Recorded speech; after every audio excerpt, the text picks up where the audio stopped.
জনপ্রিয় গায়ক ও অভিনেতা তাহসান খানের বিয়ের খবরে সামাজিক মাধ্যম তোলপাড়। সেই সঙ্গে আলোচনায় তাহসানের নববধূ রোজা আহমেদের নাম।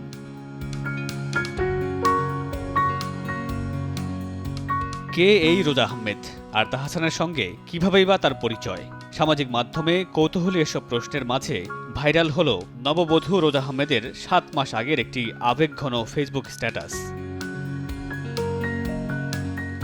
২০২৪ সালের ৪ জুন রোজা আহমেদ তার ফেসবুক পেজ রোজাস ব্রাইডাল মেকওভারে একটি সেলফি শেয়ার করে দীর্ঘ স্ট্যাটাসে তুলে ধরেন কিভাবে শূন্য থেকে শুরু করে নিউ ইয়র্ক সিটিতে নিজের বিউটি কেয়ার সেলুন প্রতিষ্ঠা করেছেন। আর সেই গল্প তুলে ধরতে গিয়ে তিনি স্মরণ করেন তার প্রয়াত বাবাকে।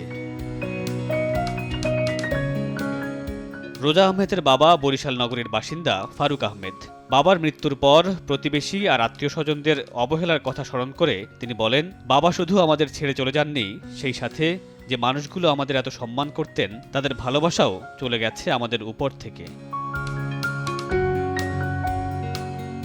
রোজা আহমেদ লিখেন, বাবার মৃত্যুর পর নানা বাধা আর প্রতিকূলতা ঠেলে এগিয়ে যেতে হয়েছে তাকে। তবে যখন নিজের কাজের মাধ্যমে সারা দেশে তার পরিচয় ছড়িয়ে পড়ল, সেদিন তার মনে হয়েছিল, বাবা, তোমার মৃত্যুর পর যতটা কষ্ট পেয়েছি তোমাকে হারিয়ে, তার থেকে বেশি কষ্ট পেয়েছি এই পৃথিবীতে বেঁচে থাকার জন্য লড়াই করে।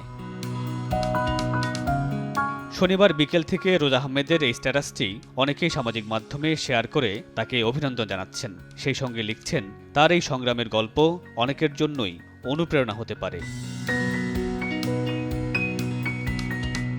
মামুনুর রশীদ পনেল, সময় সংবাদ, ঢাকা।